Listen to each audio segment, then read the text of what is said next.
Hello student, नमस्कार। कैसे हैं आप? मैं भूदेव शर्मा हिंदी ऑनलाइन क्लासेज में आपको आज क्रियापद के बारे में पढ़ाने जा रहा हूं।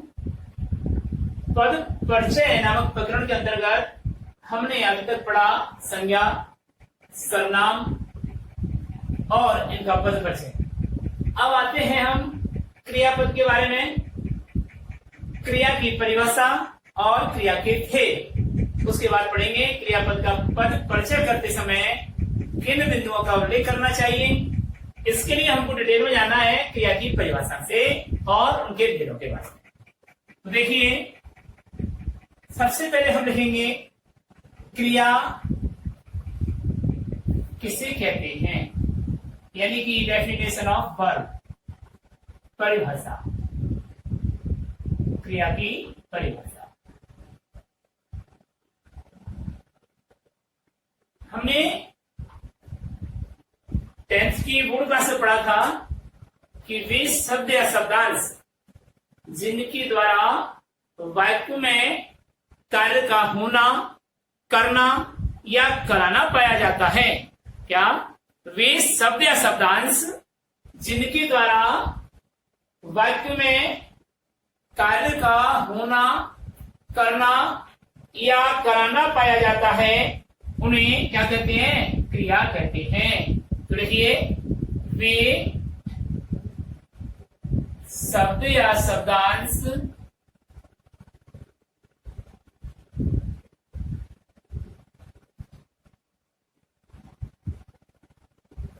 जिनके द्वारा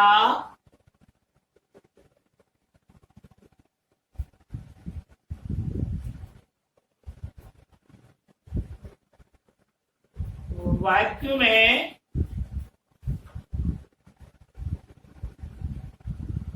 कार्य का होना, कमा करना या कराना पाया जाता है,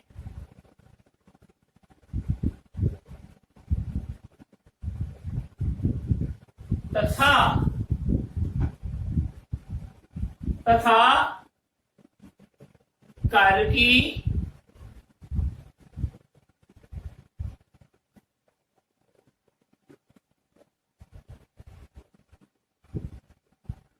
तथा क्रिया की स्थिति व दशा का बोध होता है। स्थिति व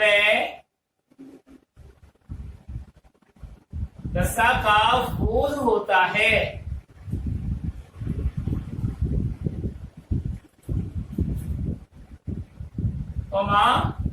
उन्हें क्रिया कहते हैं।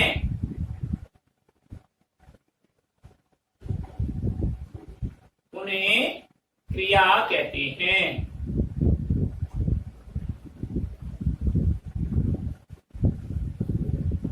तो देखिए,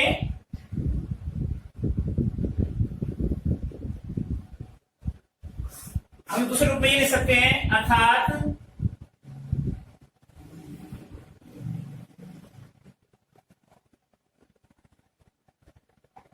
किसी वाक्य में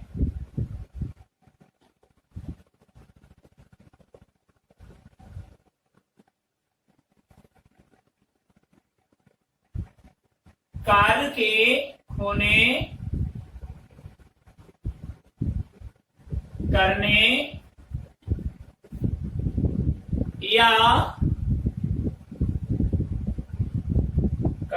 या कराने की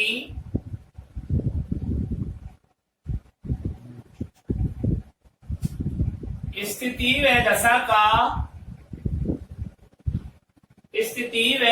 का बोध कराने वाले शब्दों को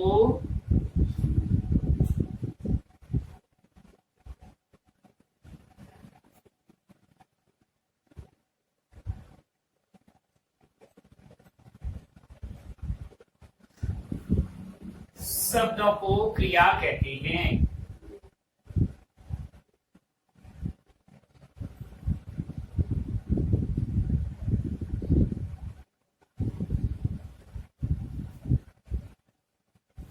यहां पर कार्य आएगा। तो क्या परिभाषा हो गई? वे शब्द या शब्दांश जिनके द्वारा वाक्य में कार्य का होना, करना या कराना पाया जाता है तथा कार्य की स्थिति व दशा का बोध होता है, उन्हें क्रिया कहते हैं। अर्थात दूसरे रूप में शॉर्ट में लिख दिया कि किसी वाक्य की कार्य के हो, किसी वाक्य में कार्य के होने, करने या कराने की, किसी वाक्य में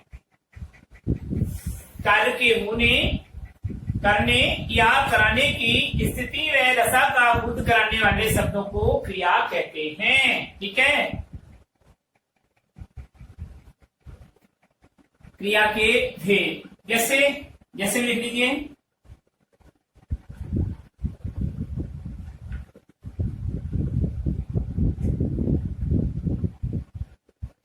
जैसे सोना, हंसना,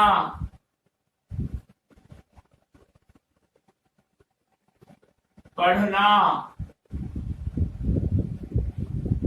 लिखना,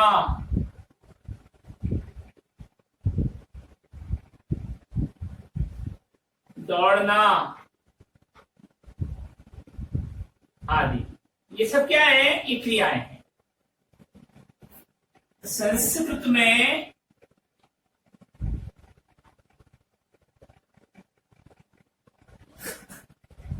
क्रियापद को धातु कहा जाता है। क्रियापद को धातु कहा जाता है। क्या कहा जाता है? धातु। और धातु के रूप में ना लगाने पर वह क्रिया रूप बन जाता है।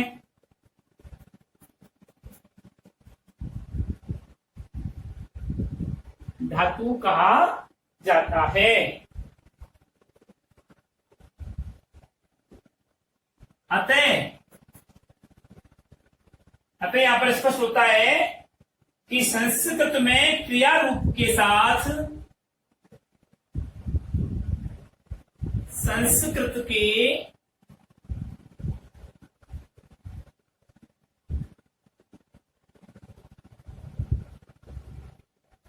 क्रिया रूप कोष्टक में लिखेंगे धातु रूप,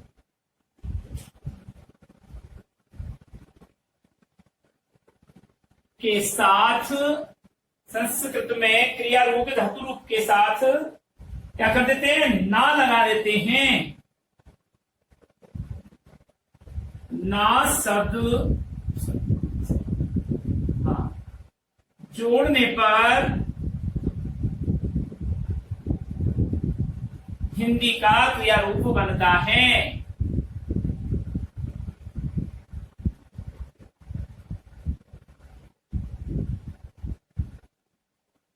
रूप बन जाता है।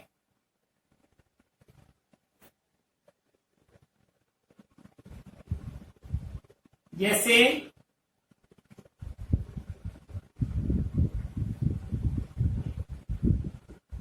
पठ से पढ़ना,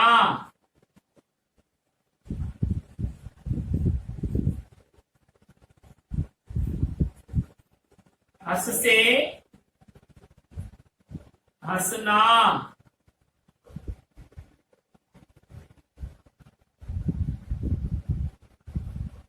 लिख से लिखना,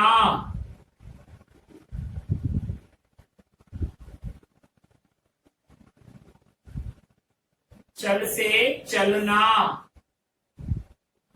इत्यादि। ठीक है, तो ऐसे क्रिया रूप बनता है। तो परिभाषा मैं कर रहा हूं, एक बार देखिए कि वे शब्द या शब्दांश जिनकी परावाक्य में कार्य का होना, करना या कराना पाया जाता है तथा कार्य की स्थिति दशा का बोध होता है, उन्हें क्रिया कहते हैं। अर्थात सीधे रूप में लिखिए हमने, किसी वाक्य में कार्य के होने, करने या कराने की स्थिति व दशा का बोध कराने वाले शब्दों को क्रिया कहते हैं। यहाँ पर समझाया है, सोना, हंसना, पढ़ना, लिखना, दौड़ना, ये सब हिंदी व्याकरण की क्रियापद रूप है। संस्कृत में क्रियापद को धातु कहा जाता है। क्या कहा जाता है? किसको? संस्कृत में क्रियापद को धातु कहा जाता है। अतः संस्कृत के क्रिया रूप अर्थात धातु रूप के साथ ना शब्द जोड़ देने पर हिंदी का क्रिया रूप बन जाता है। जैसे पठ, पठ के साथ में ना लगाया, पढ़ना, हंसना, लिखना, चलना, दौड़ना, भागना इत्यादि, यह क्या हो गया? क्रिया के रूप हो गए। अब देखिए क्रिया के भेद के बारे में हम पढ़ते हैं कि क्रिया कितने प्रकार की होती है। अच्छा, भेद के बारे में साहब हमको क्यों पढ़ना? इसलिए पढ़ना कि पद परिचय में हमको पहला बिंदु उसको भेद रखना होगा। जैसे आप तक पढ़ते आए हैं, हमने संज्ञा का पढ़ा, सर्वनाम का पढ़ा, तो हम लिखेंगे क्रिया के भेद।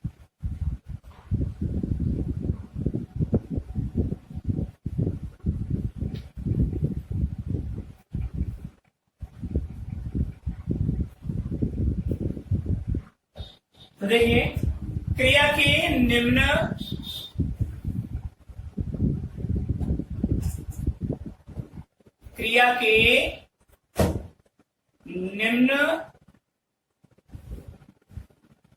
प्रकार होते हैं।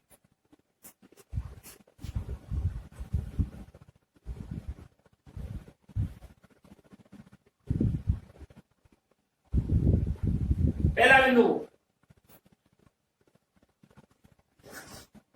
कर्म के आधार पर क्रिया भेद।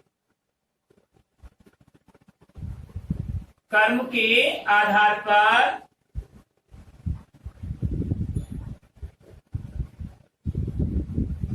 क्रिया के भेद।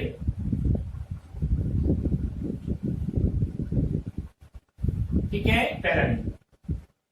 दूसरा बिंदु, रचना या संरचना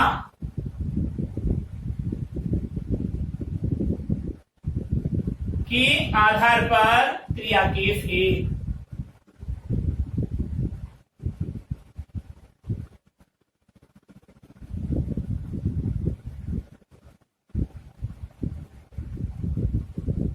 ठीक। तीसरा बिंदु, प्रयोग व अर्थ के आधार पर क्रिया के भेद।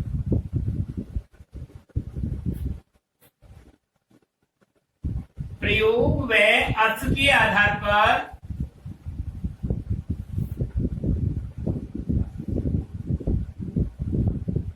क्रिया भेद। और चौथा बिंदु,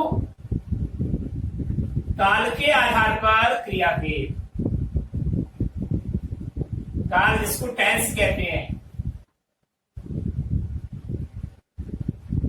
काल के आधार पर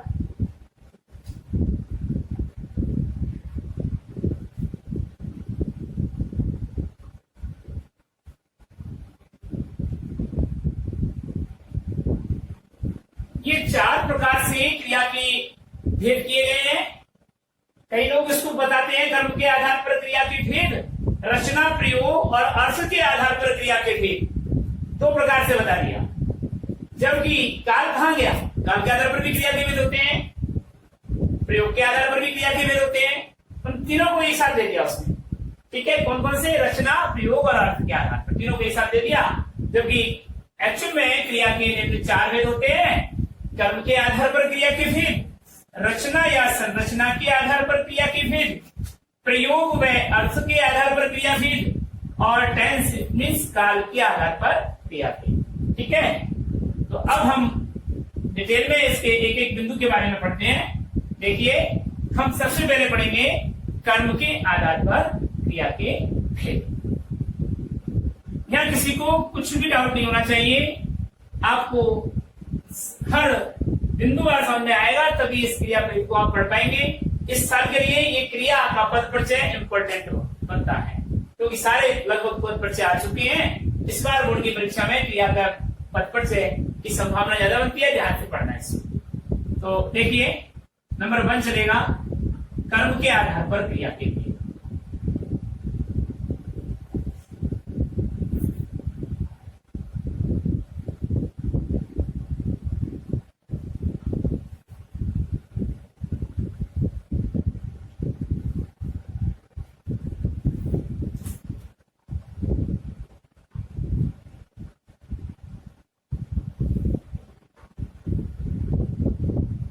कर्म के आधार पर क्रिया के निम्न 2 भेद होते हैं।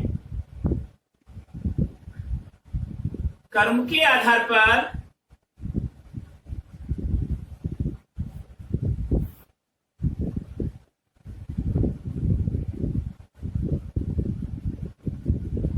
क्रिया के निम्न 2 भेद होते हैं।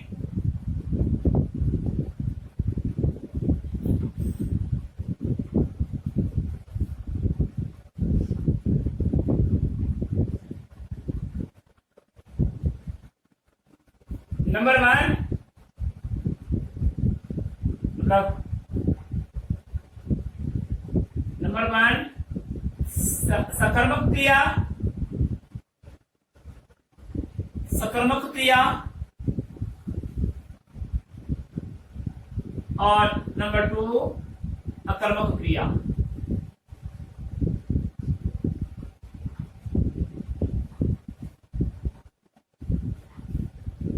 ठीक है, हमने 10th क्लास में भी आपको सब कुछ पढ़ा कि सकर्मक क्रिया और अकर्मक क्रिया के बारे में हमने आपको डिटेल में पढ़ाया था कि सकर्मक क्रिया किसे कहते हैं और अकर्मक क्रिया किसे कहते हैं। तो ध्यान से देखना।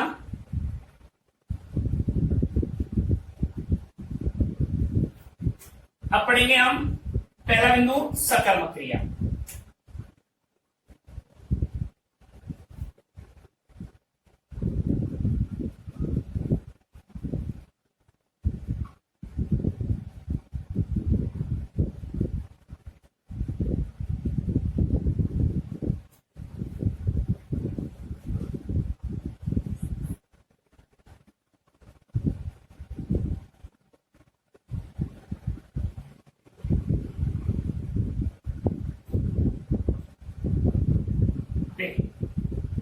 सकर्मक क्रिया किसे कहते हैं?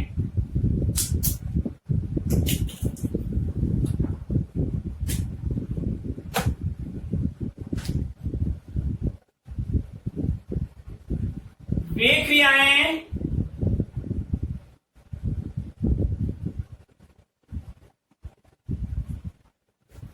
जिनका प्रभाव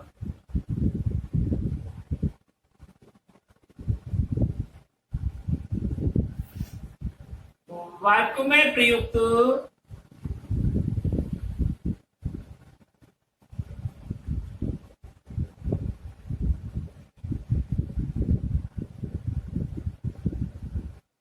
कर्म पर पड़ता है।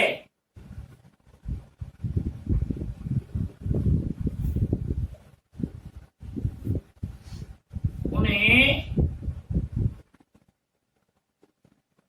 सकर्मक क्रिया कहते हैं। सकर्मक क्रिया कहते हैं। क्या परिभाषा निकल के आई? वे क्रियाएं जिनका प्रभाव वाक्य में प्रयुक्त कर्म पर पड़ता है उन्हें सकर्मक क्रिया कहते हैं। अर्थात जब वाक्य में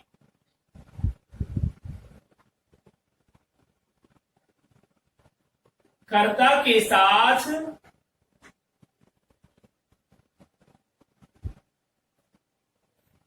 क्रिया का भी प्रयोग किया जाता है, अर्थात जब वाक्य में कर्ता के साथ कर्म का भी प्रयोग किया जाता है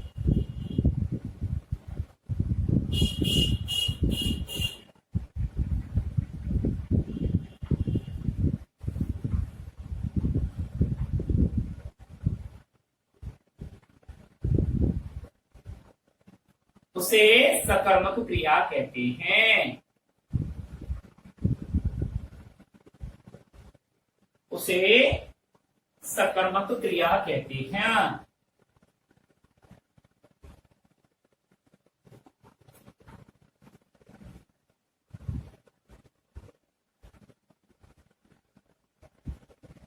ध्यान से देखिए, वे क्रियाएं जिनका प्रभाव वाक्य में प्रयुक्त कर्म पर पड़ता है उन्हें सकर्मक क्रिया कहते हैं। अर्थात जब वाक्य में कर्ता के साथ कर्म का भी प्रयोग किया जाता है उसे सकर्मक क्रिया कहते हैं। जैसे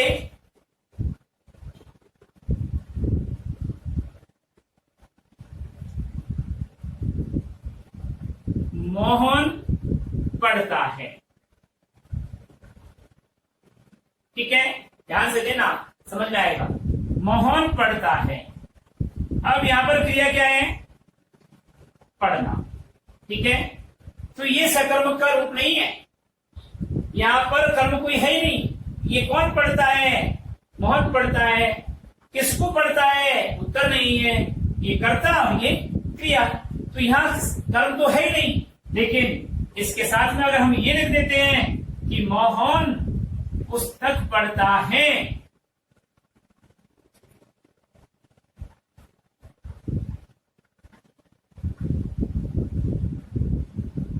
पढ़ता है, तो किसको पढ़ता है? पुस्तक को पढ़ता है। तो पुस्तक यहाँ पर कर्म हुआ, इसलिए वाक्य में प्रयुक्त कर्ता के साथ यदि कर्म भी आता है तो क्रिया सकर्मक कहलाती है।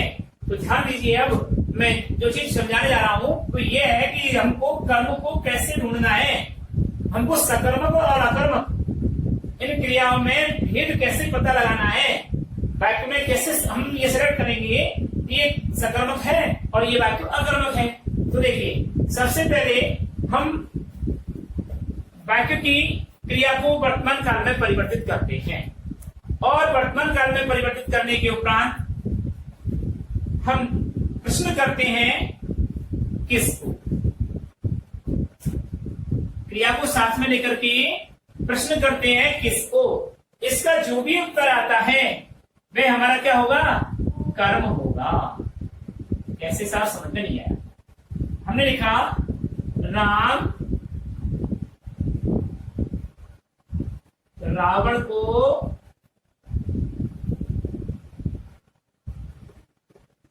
रावण को बाण से मारता है। एक बात तो ये लिखा।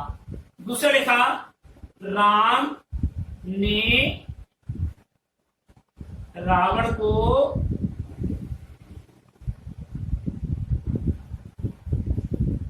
बाण से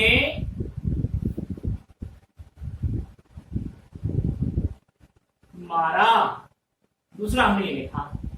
अब हमको समझना है कि प्रश्न करेंगे वर्तमान काल की क्रिया के साथ में किसको।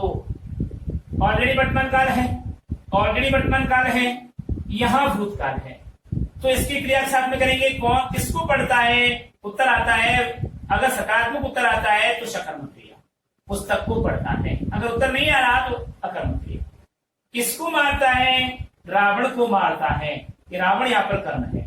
ठीक है, किस यहाँ पर मारा को वर्तमान काल में परिवर्तन करेंगे, मारता है। फिर यहाँ पर किसको मारता है? रावण को मारता है।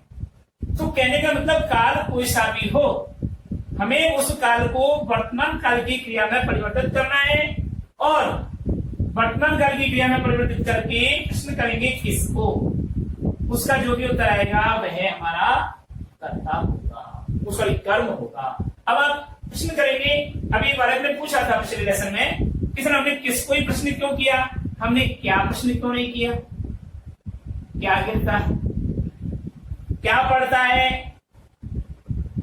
क्या मारता है, क्या मारता है। तो चलो ठीक है, हमने कर लिया क्या। हमारा यहां पर प्रश्न है यानी एक वाक्य बनाया हमने, पेड़ से पत्ता गिरता है। पेड़ से पत्ता गिरता है। ठीक है, ठीक है जी। जैसे पेड़ हमने कहा पेड़ से पत्ता गिरता है। अब आप देखिए यहां पर अभी उस बालक ने प्रश्न किया कि सर क्या गिरता है, और क्या का हमने जो प्रश्न किया उसका उत्तर आता है कर्म। तो उसने बताया सर यहाँ पर पत्ता कर्म है, इसलिए सकर्मक क्रिया है। हाँ, हम संस्कृत की धातुओं की प्रकृति के आधार पर वाक्य में क्रिया का सकर्मक और अकर्मक रूप निर्धारित नहीं कर सकते। हिंदी की व्याकरण अलग होती है, संस्कृत की व्याकरण अलग होती है। दुहु याच पच दंड रुदु भ्रू सास जी नी ची कृस उत्कर उतु, ये सब क्या है? द्विकर्मक क्रियाएं के रूप हैं। और द्विकर्मक क्रियाओं के साथ में क्या आता है? हमेशा कर्म कारक होता है, और कर्म होता है तो सकर्मक क्रिया होती है। आइए अब जैसे हमने कहा कि वह पढ़ता है, पठ द्विकर्मक क्रिया है, वह पढ़ता है। दूसरा लिखा वह पुस्तक पढ़ता है।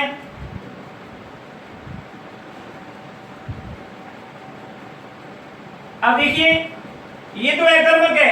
आप भी संस्कृत में कहते हैं कि पठ धातु हमेशा सकर्मक क्रिया होती है, जबकि हमारी हिंदी कहती है कि ये पठ धातु यहां पर पढ़ना अकर्मक क्रिया का रूप है। क्यों? क्योंकि यहां पर कर्म नहीं है जी, और यहां किसको पढ़ता है? पुस्तक को पढ़ता है। इसलिए धातु की प्रकृति के आधार पर सकर्मक और अकर्मक निर्धारित करना ठीक नहीं है हिंदी में।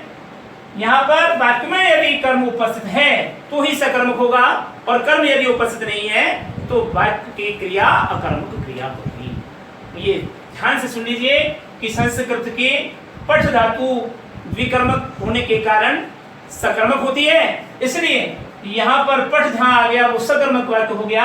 ऐसा कुछ नहीं है। यहां पर पत्ता करता है न कि कर्म। कौन गिरता है? कर्ता को ढूंढने के लिए वर्तमान काल की क्रिया के साथ में प्रश्न करते हैं कौन। इसका जो भी उत्तर आता है वह हमारा कर्ता होता है। कौन गिरता है? कर्ता गिरता है। अगर चलो ठीक है, हम अगर इसकी जगह पर हम ये लिख देते हैं कि पेड़ से पत्ता गिरते हैं,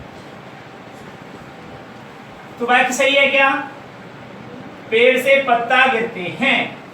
आप कहेंगे सर पत्ता तो एक वचन है, गिरते हैं बहुवचन क्रिया आ गई, तो भाई कर्म के अनुसार क्रिया थोड़ी होती है अकॉर्डिंग टू यू।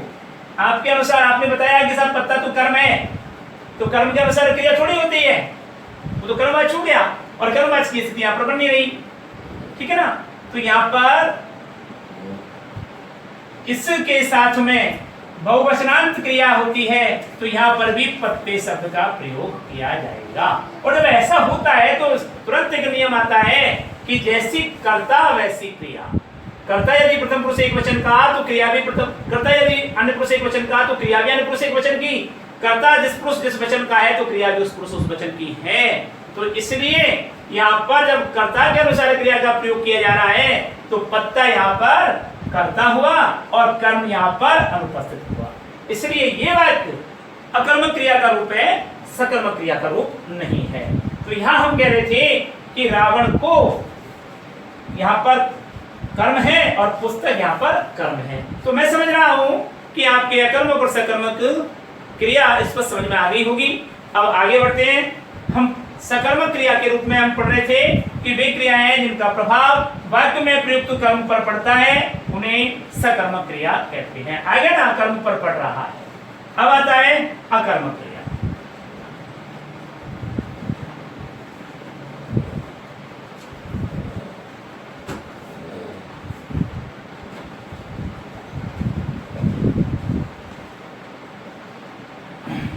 अभी सकर्मक क्रिया के भेद देख लेते हैं। पहले अकर्मक तो बाद में पढ़ेंगे, पहले डिटेल में सकर्मक को पढ़ लेते हैं।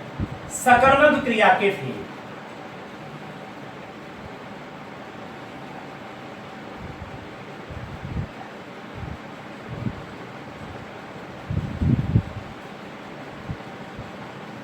सकर्मक क्रिया के निम्न उपभेद होते हैं।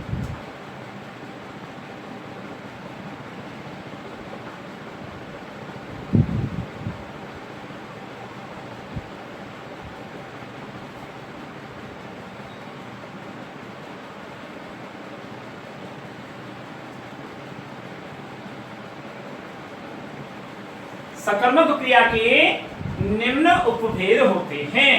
और वो कौन कौन से उपभेद होते हैं? नंबर 1,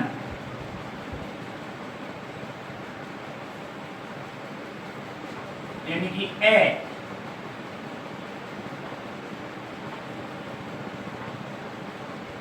पूर्ण एक कर्म क्रिया।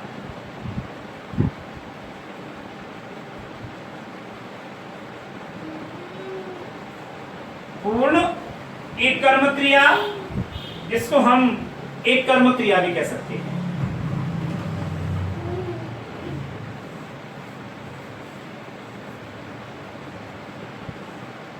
ठीक है, तो वह पूर्ण विकर्म क्रिया, पूर्ण विकर्म क्रिया,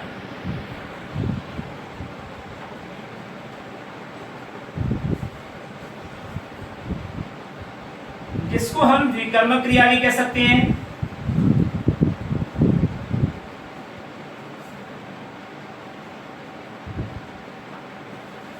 और अपूर्ण सकर्म क्रिया,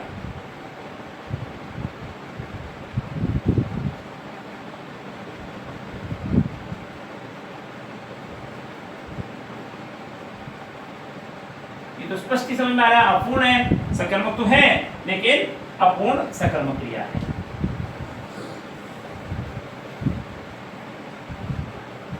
अब देखिए, हम पूर्ण एक कर्म जैसा कि नाम से ही पता चल रहा है कि क्रिया में एक कर्म की उपस्थिति होती हो।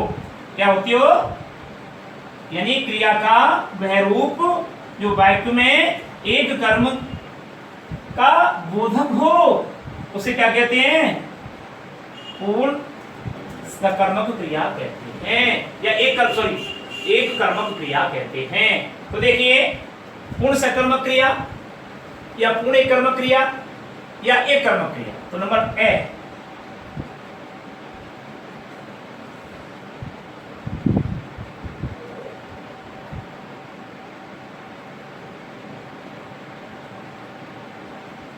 पूर्ण सकर्मक क्रिया,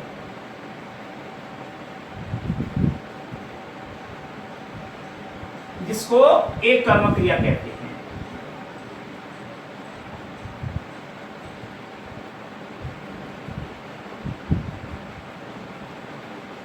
क्रिया कहते हैं।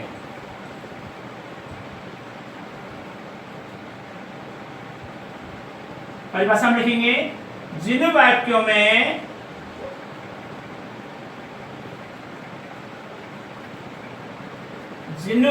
में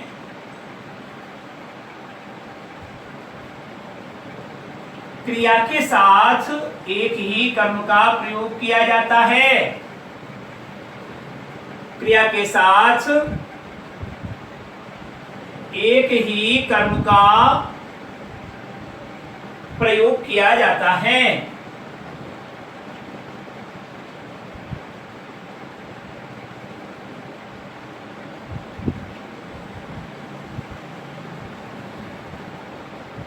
उसे एक कर्म क्रिया या अपूर्ण सकर्मक क्रिया कहते हैं। उसे पूर्ण सकर्मक या एक कर्मक क्रिया कहते हैं।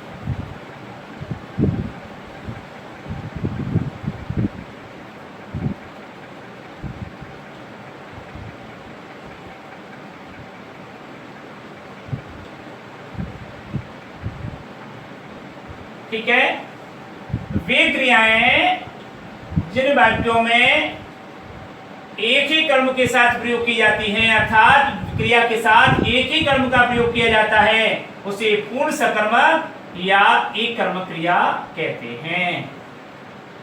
उदाहरण के लिए,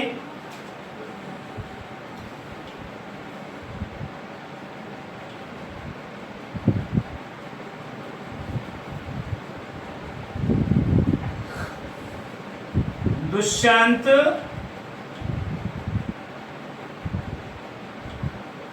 भोजन करता है।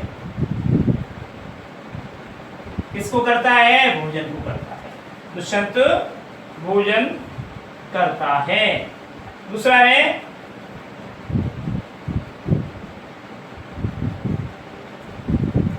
हिमांशु ने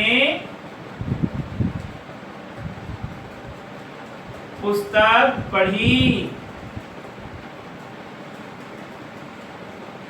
अगला है निकिता गाना सुनती है।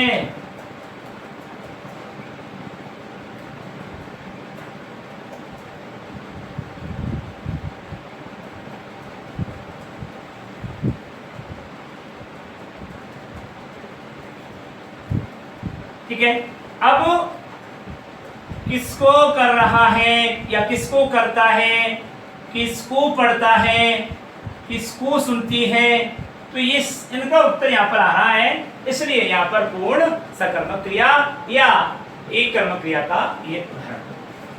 अब आता है पूर्ण द्विकर्म क्रिया या द्विकर्म क्रिया। वह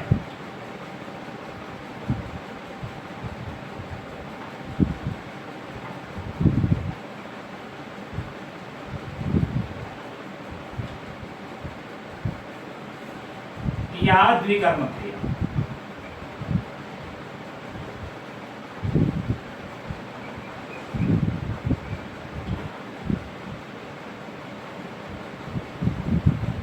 देखिए पूर्ण द्विकर्म क्रिया का, जिन वाक्यों में क्रिया के साथ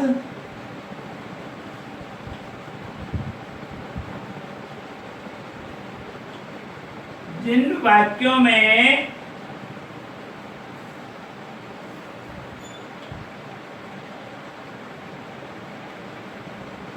क्रिया के साथ उसके दो कर्मों का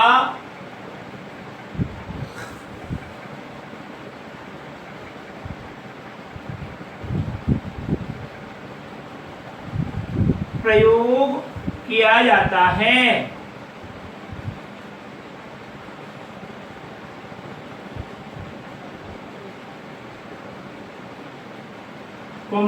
उसे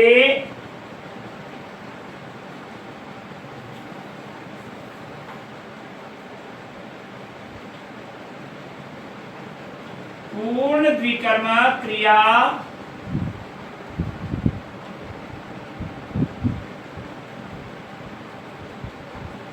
द्विकर्मक क्रिया कहते हैं।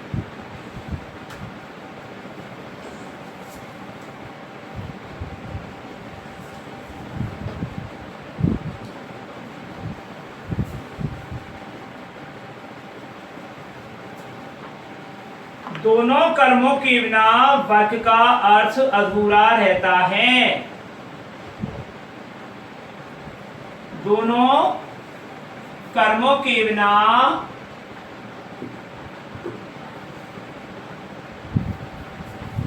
वाक्य का अर्थ अधूरा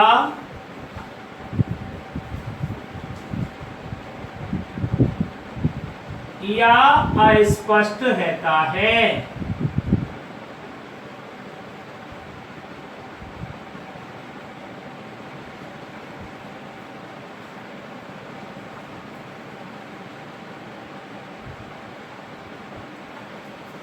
बिठा देता हूं ऊपर से।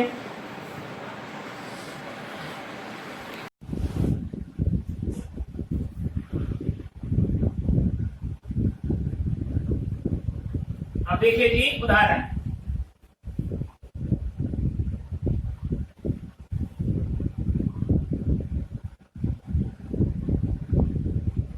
राजा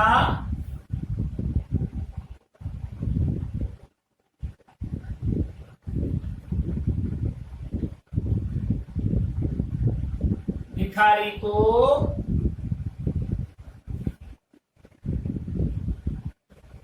रुपया देता है। राजा भिखारी को रुपया देता है।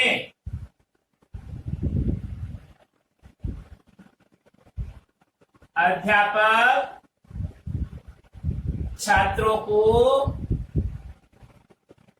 हिंदी पढ़ाता है।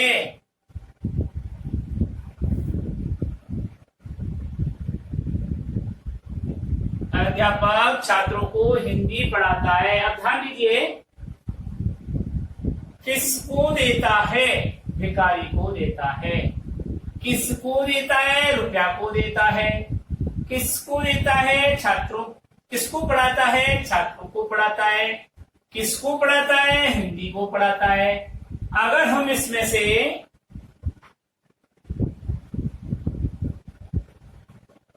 एक शब्द हटा दें, एक वाक्य हटा दें, तो वाक्य पूर्ण अर्थ नहीं देता।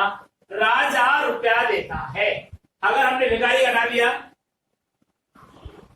अध्यापक हिंदी पढ़ाता है, अब इस वाक्य को लिखेंगे तो स्पष्ट आ जाएगा, इस वाक्य को लिखेंगे तो स्पष्ट आ जाएगा। तो इसलिए एक क्रिया के, एक शब्द के बिना, एक कर्म के बिना वाक्य का अर्थ स्पष्ट नहीं हो रहा है जी।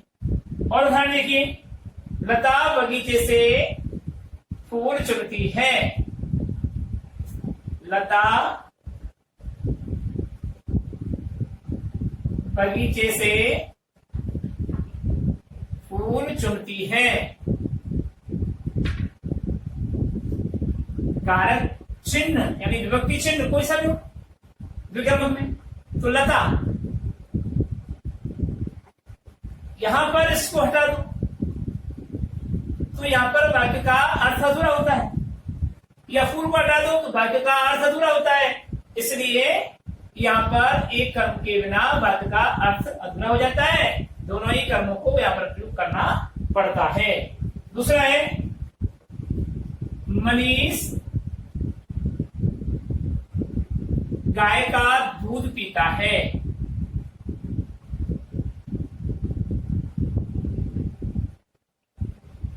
तो यहां पर फूल और बगीचा, गाय और दूध, कारक कोई सा भी है, लेकिन ठीक है, तो यहां पर ये हमारा कौन सा हुआ? पूर्ण द्विकर्मक क्रिया का रूप, उदाहरण और स्पष्ट हुआ। अब आता है सकर्मक क्रिया, यानी कि अपूर्ण सकर्मक क्रिया। से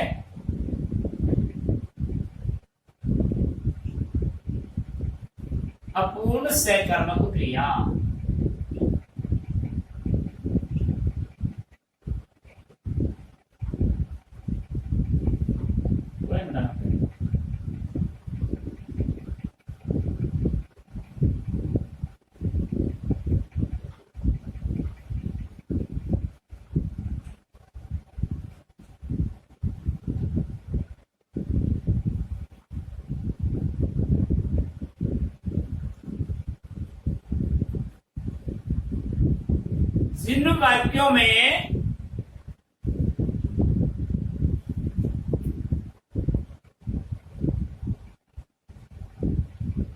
जिन वाक्यों में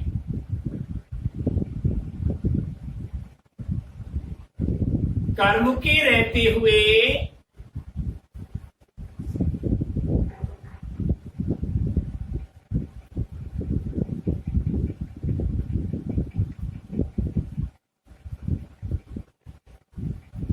पूर्ण अर्थ स्पष्ट नहीं होता,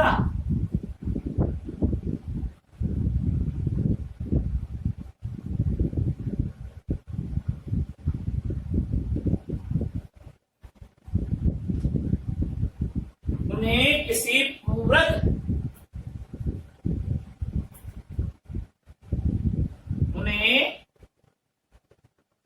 किसी पूरक शब्द की आवश्यकता बनी रहती है।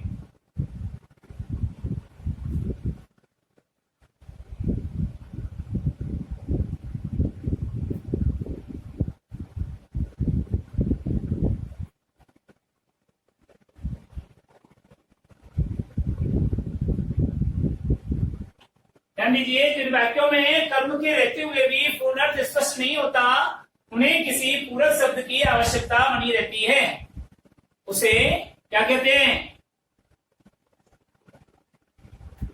अपूर्ण सकर्मक क्रिया कहते हैं।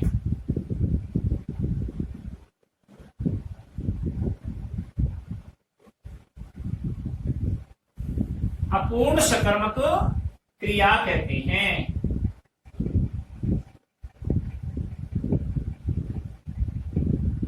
कहने का मतलब ये हुआ कि कर्म तो है, लेकिन पूरक शब्द की आवश्यकता बनी रहती है। पूरक शब्द होना आवश्यक है, और पूरक शब्द यदि नहीं है, पूरक शब्द को हटा देंगे तो वह वाक्य क्या होगा? अपूर्ण होगा, अर्थात वह कर्म अपूर्ण होगा।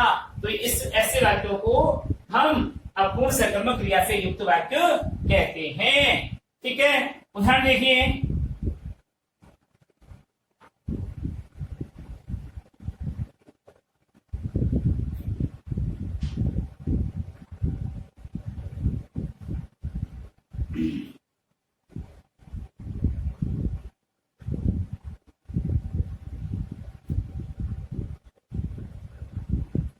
रामू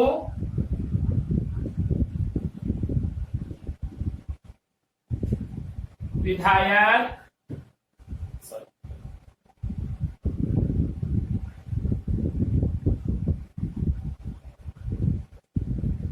जनता ने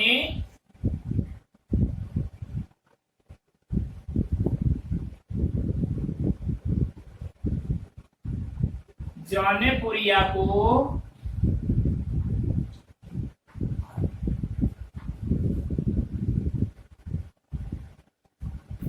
अपना प्रतिनिधि चुना।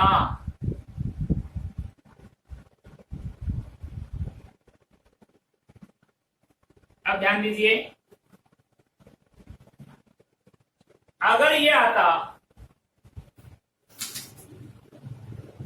कि जनता ने जौनप्रिया को प्रतिनिधि चुना, तो यहां पर आ गया प्रतिनिधि को हटा दो, ये पूरा शब्द है।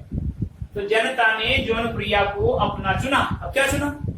तो यहाँ पर पूरक शब्द की उपस्थिति बनी रहती है। पूरक शब्द की उपस्थिति नहीं होगी तो वाक्य अधूरा हो जाएगा। इसलिए यहाँ पर क्या हुआ? प्रतिनिधि शब्द पूरक शब्द कहलाया और वाक्य पूरा हुआ। तो देखिए, वह तुम्हें मित्र मानता है। दूसरा उदाहरण देखिए, वह तुम्हें मित्र मानता है।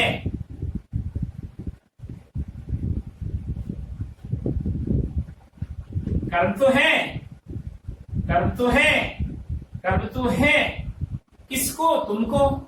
लेकिन अगर ये पूरक शब्द हटा दिया जाता है तो वाक्य अपूर्ण हो जाता है, अर्थात सकर्मक क्रिया नहीं होती। तो वह तुम्हें मानता है। क्या मानता है? क्या चुना? ये दोनों चीजें है ना, तो ये क्या मतलब? पूरक। पूरक शब्द की आवश्यकता बनी रहती है, और जब तक पूरक शब्द नहीं होगा वह क्रिया सकर्मक होते हुए भी अपूर्ण मानी जाएगी। इसलिए पूरक शब्द के बिना उसकी पूर्णता नहीं होती। इस प्रकार ये सकर्मक क्रिया के जो दो भेद थे दोनों पूरे हुए। और अब हम अगले चैप्टर में, अगली क्लास में पढ़ेंगे अगला क्रिया का अगला भेद, यानी रचना या संरचना के आधार पर क्रिया के कितने भेद होते हैं, हम ये अगले क्लास में पढ़ेंगे। आपसे विदा लेते हैं। नमस्कार।